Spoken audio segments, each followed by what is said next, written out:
नमस्कार दोस्तों, स्वागत है आपका आज के मुख्य समाचार में, जिसमें सबसे पहली और बड़ी खबर में आपको बताएंगे कि जान बचाकर भागी पाकिस्तानी आर्मी। बीएलए का दावा, कर लिया 1/3 बलूचिस्तान पर कब्जा, रातों रात भिखारी बना पाकिस्तान। जी हाँ दोस्तों, आपको बता दें कि बेहद बड़ी खबर आ रही है। पाकिस्तान के पैरों तले जमीन खिसक चुकी है। इसी के साथ खबर में आगे आपको बताएंगे कि भारत पाकिस्तान तनाव के बीच मोदी सरकार का बड़ा फैसला, सेना प्रमुख को दे दी है विशेष शक्तियां। आगे आपको बताएंगे कि सिंधु जल संधि को लेकर पाकिस्तान को लगा बड़ा झटका, प्यासा मरेगा पाकिस्तान। विश्व बैंक ने विवाद सुलझाने पर कहा कि हम कुछ नहीं कर सकते। आगे जिक्र होगा कि लोगों की सुरक्षा के लिए करें आपातकालीन शक्तियों का प्रयोग, मिनिस्ट्री ऑफ होम अफेयर्स का राज्यों को पत्र। और इसी के साथ आगे आपको बताएंगे कि दिल्ली में बजा मॉक ड्रिल का सायरन, हमले के खतरे को देखते हुए आईटीओ पर किया गया इसको इंस्टॉल। दोस्तों, हर एक खबर की गहराई में आपको ले जाएंगे, लेकिन उससे पहले आपसे निवेदन की वीडियो को कीजिए लाइक और चैनल को सब्सक्राइब करके बेल आइकन दबाकर कमेंट में लिखिए जय हिंद। रुक करते हैं सबसे पहली और बड़ी खबर की तरफ, जहां पर जान बचाकर भागी पाकिस्तान की आर्मी। बीएलए ने कर दिया दावा कि 1/3 बलूचिस्तान पर कर लिया गया है कब्जा। जी हाँ दोस्तों, आपको बता दें कि बलोच लिबरेशन आर्मी ने दावा किया है कि उसने 1/3 बलूचिस्तान पर कब्जा कर लिया है। बीएलए ने दावा किया है कि पाकिस्तानी सेना अपनी चौकी छोड़कर भाग चुकी है।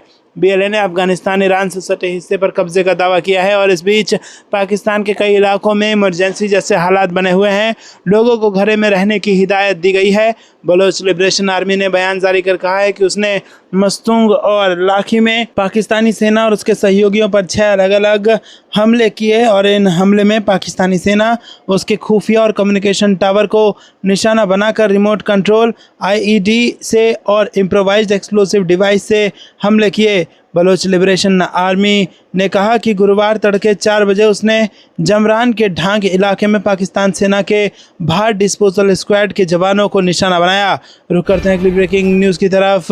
भारत पाकिस्तान तनाव के बीच मोदी सरकार का बड़ा फैसला, सेना प्रमुख को दी विशेष शक्तियां। जी हाँ दोस्तों, ड्रोन हमलों के बाद भारत पाकिस्तान के तनाव के बीच मोदी सरकार ने बड़ा फैसला लिया है। सरकार ने सेना प्रमुख को विशेष शक्तियां देते हुए प्रादेशिक सेना को भारतीय बलों की सहायता करने को कहा है। सरकार का कहना है कि अगर ज़रूरत पड़ी तो टेरिटोरियल आर्मी को बुलाया जाए। इसके अलावा भारतीय सेना के कई रिटायर्ड अधिकारियों ने सेना प्रमुख को पत्र लिखकर जंग जैसे हालातों में एक्टिव ड्यूटी के लिए वॉलंटियर करने की पेशकश की है। केंद्र की ओर से जारी आदेश में कहा गया है कि भारतीय सेना प्रमुख को प्रादेशिक सेना के प्रत्येक अधिकारी और प्रत्येक भर्ती व्यक्ति को आवश्यक सुरक्षा प्रदान करने या नियमित सेना को सहायता या पूरक प्रदान करने के उद्देश्य से तैनात करने के लिए शक्तियों का प्रयोग करने का अधिकार दिया है। प्रादेशिक सेना नियम 1948 के नियम 33 द्वारा प्रदत्त शक्तियों का प्रयोग करते हुए केंद्र सरकार ने सेना प्रमुख को ये अधिकार दिए हैं। रुक करते हैं अगली ब्रेकिंग न्यूज़ की तरफ। सिंधु जल संधि को लेकर पाकिस्तान को बड़ा झटका, विश्व बैंक ने विवाद सुलझाने पर कहा कि हम कुछ नहीं कर सकते। जी हाँ दोस्तों, आपको बता दें कि भारत के साथ लड़ाई में जहां पाकिस्तान को मुंह की खानी पड़ रही है, वहीं उसे एक और जोरदार झटका लगा है।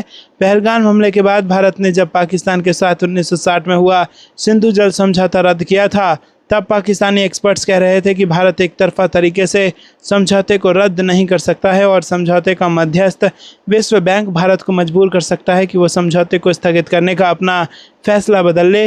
लेकिन अब विश्व बैंक ने पाकिस्तान को झटका देते हुए साफ कहा है कि वो भारत को मजबूर नहीं कर सकता कि वो अपना फैसला बदले। विश्व बैंक के अध्यक्ष अजय बंगा ने कहा कि संस्था की द्विपक्षीय मुद्दे में मध्यस्थ के अलावा कोई भूमिका नहीं है। गुरुवार को अजय बंगा ने प्रधानमंत्री मोदी और वित्त मंत्री निर्मला सीतारमण से मुलाकात की।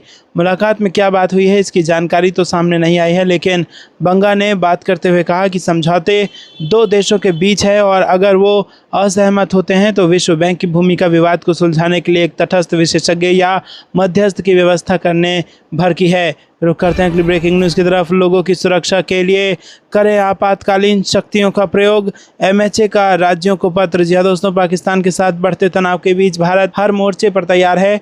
गृह मंत्रालय ने सभी राज्यों और केंद्र शासित प्रदेशों के मुख्य सचिव को पत्र लिखकर अहम निर्देश दिए हैं। गृह मंत्रालय ने पत्र में सभी मुख्य सचिव को विशेष स्थिति में लोगों की सुरक्षा के लिए आपातकालीन शक्तियों का इस्तेमाल करने के निर्देश दिए हैं। गृह मंत्रालय ने पत्र में कहा है कि नागरिक सुरक्षा नियम 1968 की धारा 11 को किसी भी आपात स्थिति में लागू किया जा सकता है। साथ ही राज्य, संघ राज्य क्षेत्र के नागरिक सुरक्षा यानी कि सिविल डिफेंस निदेशक को आवश्यक आपातकालीन खरीद शक्तियां दी जा सकती हैं ताकि आवश्यक एहतियाती उपाय किए जा सकें। रुक करते हैं अगली ब्रेकिंग न्यूज़ की तरफ। दिल्ली में बजा मॉक ड्रिल का सायरन, हमले के खतरे को देखते हुए आईटीओ पर किया गया इंस्टॉल। जी हाँ दोस्तों, आपको बता दें कि यहाँ पर भारत पाकिस्तान के बीच बढ़ते तनाव के बीच शुक्रवार को दिल्ली के आईटीओ स्थित पीडब्ल्यूडी भवन की छत पर एयर रेड सायरन की टेस्टिंग की गई है। दोपहर 3 बजे सायरन परीक्षण शुरू किया, जो करीब 15 से 20 मिनट तक चला। सायरन परीक्षण का उद्देश्य राजधानी में किसी भी आपात स्थिति के लिए तैयारी को परखना है। इसी के साथ बता दें कि 22 अप्रैल को पहलगाम में हुए आतंकी हमले में 26 लोगों की मौत हो गई थी, जिनमें अधिकांश पर्यटक थे।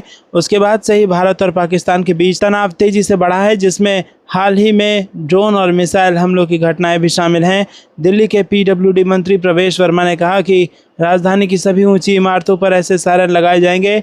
उन्होंने बताया कि दिल्ली में सायरन लगाने का काम शुरू हो गया है और इसकी रेंज 8 किलोमीटर तक है। रात से 40 से 50 और सायरन ऊंची इमारतों पर लगाए जाएंगे और किसी भी आपात स्थिति में इन्हें एक सिंगल कमांड सेंटर से चलाया जा सकेगा। रुक करते हैं अगली ब्रेकिंग न्यूज़ की तरफ। दिल्ली की ऐतिहासिक इमारतों की सुरक्षा बढ़ाई गई, लाल किला और कुतुब मीनार के बाहर अतिरिक्त बलों की तैनाती। जी हाँ दोस्तों, भारत और पाकिस्तान के बीच बढ़ते तनाव के बाद देश भर में सुरक्षा व्यवस्था को बढ़ा दिया गया है। राष्ट्रीय राजधानी दिल्ली की ऐतिहासिक इमारत की सुरक्षा दिल्ली पुलिस ने बढ़ाई है। जानकारी के अनुसार दिल्ली पुलिस ने लाल किला और कुतुब मीनार के पास सुरक्षा में इजाफा करते हुए अतिरिक्त पुलिस बल की तैनाती की है। पुलिस के मुताबिक एहतियातन सुरक्षा व्यवस्था बढ़ाई गई है और सीसीटीवी कैमरे से निगरानी रखी जा रही है। दिल्ली पुलिस के अनुसार आमतौर पर ऐतिहासिक इमारतों के बाहर सुरक्षा व्यवस्था कड़ी रहती है, लेकिन बॉर्डर पर तनाव देखते हुए दिल्ली के अलग अलग इलाकों में भी सुरक्षा को बढ़ाया गया है। बता दें कि दिल्ली की ऐतिहासिक इमारतों को देखने के लिए बड़ी संख्या में पर्यटक पहुँचते हैं और इसी के चलते दिल्ली पुलिस की तरफ से एहतियात के तौर पर ये कदम उठाया गया है। भारतीय सेना के अधिकारियों ने कहा है कि पाकिस्तान सशस्त्र बलों ने 8 और 9 मई की मध्य रात्रि को पूरे पश्चिम सीमा पर ड्रोन और अन्य हथियारों का उपयोग करके कई हमले किए। रुक करते हैं अगली ब्रेकिंग न्यूज़ की तरफ। जैसलमेर में 5 बजे के बाद बाजार बंद, भारत पाकिस्तान तनाव के बीच राजस्थान के सीएम ने बुलाई अहम बैठक। जी हाँ दोस्तों, भारत और पाकिस्तान के बीच जारी सैन्य तनाव को देखते हुए राजस्थान के मुख्यमंत्री भजन लाल शर्मा ने राज्य की सुरक्षा स्थिति की समीक्षा की और सीमावर्ती जिलों के अधिकारियों से ताज़ा हालात की जानकारी ली है। मुख्यमंत्री ने अधिकारियों को अलर्ट रहने और सभी ज़रूरी इंतजाम पुख्ता करने के निर्देश दिए हैं। न्यूज़ एजेंसी की रिपोर्ट के मुताबिक मुख्यमंत्री शर्मा ने कहा है कि हालात संवेदनशील हैं और किसी भी स्थिति से निपटने के लिए प्रशासनिक मशीनरी को पूरी तरह तैयार रहना चाहिए। उन्होंने शाम को वरिष्ठ अधिकारियों के साथ एक विस्तृत समीक्षा बैठक आयोजित करने की भी घोषणा की, जिसमें सुरक्षा से जुड़ी रणनीतियों पर चर्चा हुई। रुक करते हैं अगली ब्रेकिंग न्यूज़ की तरफ। तेल कंपनियों ने जनता को पर्याप्त ईंधन भंडार का दिया आश्वासन, कहा घबराहट में खरीदारी की जरूरत नहीं। जहां दोस्तों, देश की सबसे बड़ी तेल कंपनी इंडियन ऑयल कॉरपोरेशन ने शुक्रवार को कहा कि देश में पेट्रोल, डीजल और रसोई गैस पर्याप्त मात्रा में उपलब्ध है तथा घबराहट में इनकी अत्यधिक खरीदारी करने की कोई ज़रूरत नहीं है। ये बयान सोशल मीडिया पर उन खबरों एवं वीडियो के आने के बाद जारी किया गया है जिनमें दावा किया गया था कि भारत और पाकिस्तान के बीच तनाव बढ़ने के कारण पेट्रोल पंप पर ईंधन भरवाने के लिए लोगों की कतारें लग गई हैं। आईओसी ने सोशल मीडिया मंच एक्स पर जानकारी दी कि इंडियन ऑयल के पास देश भर में ईंधन का पर्याप्त भंडार है और हमारी सभी आपूर्ति लाइन सुचारू रूप से काम कर रही है। घबराहट में खरीदारी करने की कोई ज़रूरत नहीं है। हमारे सभी आउटलेट पर ईंधन और एलपीजी उपलब्ध है। विशेष तौर पर पाकिस्तान की सीमा से लगे राज्यों में लोगों ने घबराहट में खरीदारी शुरू कर दी थी। रुक करते हैं अगली ब्रेकिंग न्यूज़ की तरफ। महापुरुषों को अपना बनाने की कोशिश कर रही बीजेपी, अखिलेश बोले राष्ट्रीय प्रतीक का ना हो राजनीतिकरण। रुक करते हैं अगली ब्रेकिंग न्यूज़ की तरफ। जो देश खुलेआम आतंकवादियों को पनाह देता है उसे आईएमएफ से फंडिंग नहीं मिलनी चाहिए, पवन खेड़ा का बयान। जी हाँ दोस्तों, अंतर्राष्ट्रीय मुद्रा कोष से पाकिस्तान को फंड दिए जाने पर कांग्रेस नेता पवन खेड़ा ने कहा कि आतंकवादियों को पनाह देने वाले पाकिस्तान को फंड नहीं मिलना चाहिए। पवन खेड़ा ने कहा कि 10 दिन पहले ही ये मांग भारत सरकार से की गई थी कि वो इस मामले में सख्त रुख अपनाए। जो देश खुलेआम आतंकवादियों को पनाह देता है उसे आईएमएफ से फंडिंग नहीं मिलनी चाहिए। उन्होंने कहा कि कांग्रेस पार्टी की ओर से पूरे देश में हर राज्य के कांग्रेस मुख्यालय से जय हिंद यात्रा निकाली जा रही है। हम अपनी सेना और सशस्त्र बलों के साथ मजबूती के साथ खड़े हैं। रुक करते हैं अगली ब्रेकिंग न्यूज़ की तरफ। सेना के सम्मान में कांग्रेस की तिरंगा यात्रा, कार्यकर्ताओं ने दिखाया गजब का उत्साह, राजधानी में गूंजी इंडियन आर्मी की जयकार। जी हाँ दोस्तों, भारतीय सेना का मनोबल बढ़ाने के लिए शुक्रवार को रायपुर में तिरंगा यात्रा का आयोजन किया गया। ये तिरंगा यात्रा कांग्रेस कार्यकर्ताओं के द्वारा निकाली गई। ऑपरेशन सिंदूर के बाद देश भर में जश्न का माहौल है। दोस्तों, आपको बता दें कि कार्यकर्ताओं ने कालीबाड़ी में इंदिरा गांधी की प्रतिमा पर फूल चढ़ाकर अपनी यात्रा की शुरुआत की। यहीं पर पीसीसी चीफ दीपक बैज के नेतृत्व में निकली यात्रा कोतवाली चौक, मालवीय रोड होते हुए जय स्तंभ चौक तक पहुंची। आपको यह कुछ लगता है दोस्तों, कमेंट में जरूर बताइए। वीडियो को लाइक नहीं किया तो लाइक जरूर कीजिएगा। रुक करते हैं अगली ब्रेकिंग न्यूज़ की तरफ। हमारी सेना पर गर्व, भगवान उनकी रक्षा करे। ऑपरेशन सिंदूर पर कांग्रेस नेता प्रियंका गांधी का आ गया रिएक्शन। जी हाँ दोस्तों, ऑपरेशन सिंदूर के तहत भारतीय सेना ने पाकिस्तान और पाकिस्तान के कब्जे वाले कश्मीर में मौजूदा 9 आतंकी ठिकानों को निशाना बनाया। भारतीय सशस्त्र बल ने सफलतापूर्वक इस ऑपरेशन को अंजाम दिया और इस मौके पर कांग्रेस नेता प्रियंका गांधी ने प्रतिक्रिया दी है। उन्होंने एक्स पर पोस्ट कर सेना की तारीफ की है और उन्होंने लिखा कि हमारी सेना पर हमें अत्यंत गर्व है। हमारे बहादुर जवान हमारी स्वतंत्रता और अखंडता को सुरक्षित रखते हैं। भगवान उनकी रक्षा करे और उन्हें धैर्य और वीरता से चुनौतियों का सामना करने की अपार हिम्मत दे। जय हिंद। वहीं प्रियंका गांधी के अलावा देश के अन्य बड़े नेताओं ने हमले को लेकर खुशी जाहिर की और इस कड़ी में राहुल गांधी, शशि थरूर, जयराम रमेश, केजरीवाल समेत अन्य लोगों ने रिएक्शन दिया। सभी ने भारत की एकता का परिचय देते हुए राजनीति से परे भारतीय सेना और सरकार के फैसले को सही ठहराया। राष्ट्रीय राजधानी में ऑपरेशन सिंदूर के मद्देनजर सुरक्षा व्यवस्था कड़ी कर दी गई है और प्रमुख स्थानों पर अतिरिक्त पुलिसकर्मियों तथा अर्धसैनिक बलों की तैनाती की गई है। एक वरिष्ठ अधिकारी ने मंगलवार को ये जानकारी दी। अधिकारी ने बताया कि राष्ट्रीय राजधानी पहले से ही हाई अलर्ट पर है और बुधवार को शाम 4 बजे कई एजेंसियां मॉक ड्रिल करेंगी। उन्होंने कहा कि हमने प्रमुख स्थानों पर अतिरिक्त सुरक्षा बल तैनात किए हैं। दिल्ली पुलिस पूरी तरह सतर्क है और किसी को भी कानून व्यवस्था भंग करने नहीं दिया जाएगा। टीमें महत्वपूर्ण स्थानों पर कड़ी निगरानी रख रही है और सोशल मीडिया मंचों पर भी नज़र रखी जा रही है।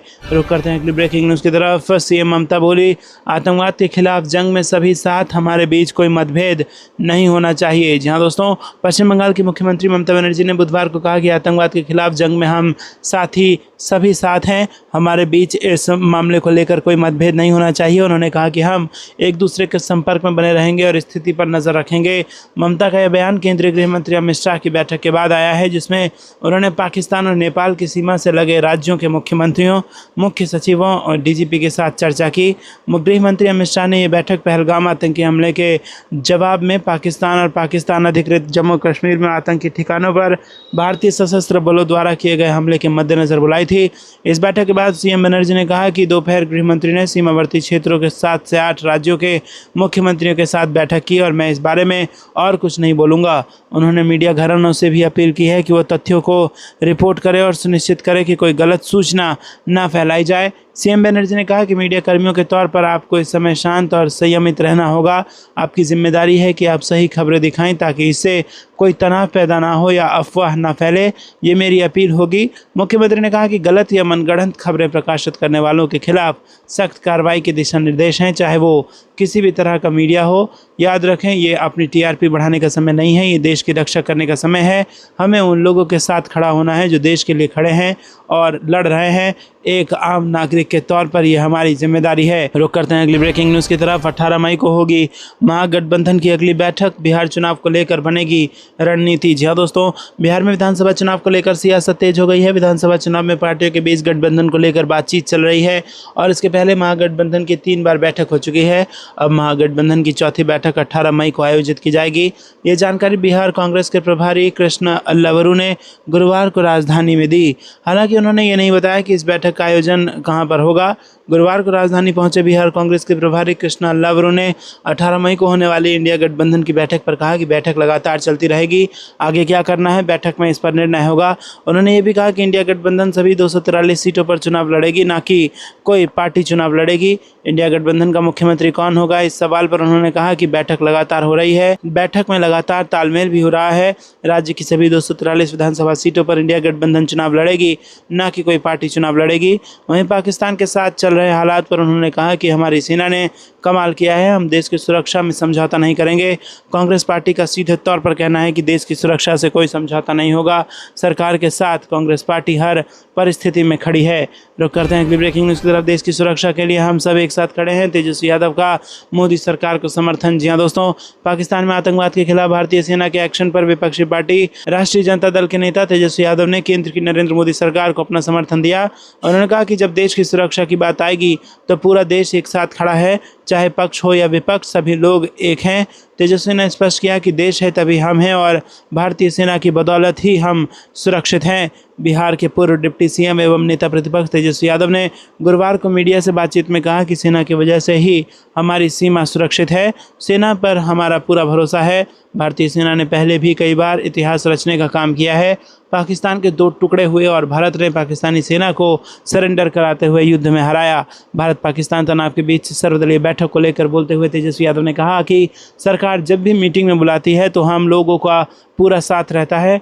भारतीय सेना पर हम सभी को गर्व है। और उन्होंने कहा कि जिन आतंकवादियों ने देश को नुकसान पहुंचाने का काम किया उनको मुंहतोड़ जवाब देने के लिए सरकार जो भी निर्णय लेती है हम उसके साथ हैं। हम सब चाहते हैं कि जल्द से जल्द आतंकवाद का सफाया हो। रुक करते हैं अगली ब्रेकिंग न्यूज़ की तरफ। ईवीएम पर सुप्रीम कोर्ट ने दिया बड़ा फैसला, कहा मॉक वोटिंग के लिए सिंबल लोडिंग यूनिट को नहीं बदल सकते। जी हाँ दोस्तों, सुप्रीम कोर्ट ने ईवीएम की जांच के लिए नए नियम बनाए हैं। अब अगर कोई उम्मीदवार ईवीएम की जांच करना चाहता है तो वो मशीन के सिंबल लोडिंग यूनिट को नहीं बदल पाएगा। सुप्रीम कोर्ट के चीफ जस्टिस संजीव खन्ना और जस्टिस दीपांकर दत्ता की बेंच ने ये बात कही और उन्होंने कहा कि अगर कोई उम्मीदवार ईवीएम की जांच के लिए मॉक पोल करना चाहता है तो वो लिखित में रिक्वेस्ट कर सकता है। कोर्ट ने कहा कि वोटिंग के लिए इस्तेमाल हो चुकी ईवीएम पर मॉक पोल होगा, फिर वोटों की गिनती उम्मीदवारों को दिखाई जाएगी और उसे मिटा दिया जाएगा, लेकिन सिंबल लोडिंग यूनिट वहीं रहेगी जो वोटिंग के दौरान इस्तेमाल हुई थी। रुक करते हैं अगली ब्रेकिंग न्यूज़ की तरफ। इस बार चुनाव योगी बनाम प्रतियोगी होगा, अखिलेश यादव ने तय कर दिया 2027 का मुद्दा। जी हाँ दोस्तों, समाजवादी पार्टी के अध्यक्ष अखिलेश यादव लगातार लखनऊ स्थित सपा मुख्यालय में प्रेस कॉन्फ्रेंस कर रहे हैं और योगी सरकार पर एक के बाद एक बड़े हमले कर रहे हैं। गुरुवार को लगातार चौथे दिन उन्होंने मीडिया से बात की और 2027 में होने वाले यूपी विधानसभा चुनाव का मुद्दा भी साफ कर दिया। अखिलेश यादव ने कहा कि इस बार का चुनाव योगी बनाम प्रतियोगी होने जा रहा है। जो पढ़े लिखे लोग हैं, जो रोजगार चाहते हैं, जो शिक्षा के क्षेत्र में बदलाव चाहते हैं और गुणवत्ता के साथ शिक्षा चाहते हैं, वो सभी इस सरकार को हटाना चाहते हैं। अखिलेश यादव ने तीखा हमला करते हुए कहा कि जो सरकार युवाओं की सुनवाई नहीं कर रही है उस पर धिक्कार है। अखिलेश यादव ने कहा कि हर चीज़ का निजीकरण हो रहा है, नौकरी कम होना, शिक्षा का निजीकरण और शिक्षा में सरकार का हस्तक्षेप पीडीए को नुकसान पहुंचा रहा है। रुक करते हैं अगली ब्रेकिंग न्यूज़ की तरफ। जल्द खाली करो, भारत के हमले के बाद ट्रंप का पाकिस्तान पर तगड़ा ऐलान। जी हाँ दोस्तों, भारत से बदले का सपना देखने वाला पाकिस्तान इस समय बैठकर आंसू बहा रहा है। बैठे बिठाए पाकिस्तान के लिए बड़ी मुसीबत हो गई है। खबर अब अमेरिका को लेकर आई है। अब अमेरिका ने अपने नागरिकों को लेकर बड़ा अलर्ट जारी कर दिया है। अमेरिका ने अलर्ट जारी करते हुए कहा है कि अपने नागरिकों को कहा है कि आप लाहौर को छोड़कर जल्द से जल्द वापस लौट आएँ। अपने नागरिकों के लिए एडवाइजरी जारी करते हुए अमेरिका ने कहा है कि वो वापस आ जाए या फिर कहीं शरण ले लें। पाकिस्तान और भारत के बीच लगातार जिस तरह से तनावपूर्ण स्थिति हो रही है उसे देखते हुए अमेरिका ने अपने नागरिकों के लिए एडवाइजरी जारी की है। रुक करते हैं अगली ब्रेकिंग न्यूज़ की तरफ। विधानसभा चुनाव के लिए बीएलओ का विधानसभा स्तर पर प्रशिक्षण हुआ शुरू। चुनाव में तकनीकी टूल्स के उपयोग पर भी विस्तृत चर्चा की गई। जी हाँ दोस्तों, आपको बता दें कि यहाँ पर गोपालगंज डीएम प्रशांत कुमार सीएच के निर्देश पर विधानसभा चुनाव के निमित्त जिले के सभी बीएलओ का विधानसभा स्तर पर प्रशिक्षण शुरू कर दिया गया है। चुनाव आयोग एवं निर्वाचन विभाग बिहार पटना के निर्देशों पर जिला के विधानसभा क्षेत्र 102 कुचायकोट एवं 100 बरेली के सभी बूथ स्तरीय अधिकारियों का विधानसभा स्तरीय प्रशिक्षण सफलतापूर्वक आयोजित किया गया। रुक करते हैं अगली ब्रेकिंग न्यूज़ की तरफ। जिहादी टीआरएफ के खिलाफ चलाई जाए वैश्विक मुहिम, पाकिस्तान में भारतीय सेना के ऑपरेशन से गदगद हुए ओवैसी। जी हाँ दोस्तों, एआईएमआईएम चीफ और सांसद असदुद्दीन ओवैसी ने लश्कर तैयबा के मोर्चे द रेजिस्टेंट फ्रंट के खिलाफ वैश्विक मुहिम चलाने की मांग की है। टीआरएफ ने पहलगाम में हुए आतंकी हमले की जिम्मेदारी ली थी और ओवैसी ने यह सुझाव भारत की ओर से पाकिस्तान और पाकिस्तान अधिकृत कश्मीर में 9 जगहों पर आतंकी ठिकानों पर हवाई हमले करने के एक दिन बाद एक सर्वदलीय बैठक में दिए। दोस्तों, रक्षा मंत्री राजनाथ सिंह ने इस बैठक में सभी दलों के प्रतिनिधियों से मुलाकात की और ऑपरेशन सिंदूर के बारे में जानकारी साझा की। ओवैसी ने कहा कि मैंने हमारी फौज और सरकार को ऑपरेशन सिंदूर के लिए मुबारकबाद दी। मैंने सुझाव दिया कि हमें टीआरएफ के खिलाफ आलमी मुहिम चलानी चाहिए और हमें संयुक्त राष्ट्र सुरक्षा परिषद से टीआरएफ को आतंकी संगठन घोषित करवाना चाहिए। अमेरिका से इसे विदेशी आतंकी संगठन घोषित करवाना चाहिए। इसी के साथ फरवरी में हाफिज अब्दुल रऊफ ने पीओके में तकरीर यानी कि भाषण दी थी कि वो इस साल जिहाद करना चाहते हैं। वो जिहाद के नाम पर कत्ल और दहशत फैलाना चाहते हैं। पाकिस्तान को FATF की ग्रे लिस्ट में डालना चाहिए। ब्रिटेन सरकार भी TRF पर पाबंदी और पाकिस्तान पर तहरीक कार्रवाई करवानी चाहिए। तो दोस्तों, क्या आप भी AIMIM चीफ असद ओवैसी के बयान का समर्थन करते हैं? कमेंट में अपनी राय जरूर बताइए और वीडियो को लाइक जरूर कीजिएगा। रुक करते हैं अगली ब्रेकिंग न्यूज़ की तरफ। कांग्रेस कार्य समिति ने सेना की बहादुरी को किया सलाम। खड़गे बोले, हम जवानों के साथ खड़े हैं। जी हाँ दोस्तों, कांग्रेस कार्य समिति ने पाकिस्तान और POK में आतंकी ठिकानों पर भारतीय सेना द्वारा किए गए मिसाइल हमले को लेकर बुधवार को आपात बैठक बुलाकर चर्चा की और सशस्त्र बलों को शुभकामनाएं देते हुए उनके प्रति समर्थन जताया। कांग्रेस कार्य समिति की बैठक के बाद पार्टी अध्यक्ष मल्लिकार्जुन खड़गे ने कहा कि भारतीय सशस्त्र बलों पर हम गर्व करते हैं, जिन्होंने ऑपरेशन सिंदूर के तहत पाकिस्तान और POK के आतंकी ठिकानों पर साहसिक और निर्णायक कार्रवाई करते हुए मुंहतोड़ जवाब दिया है।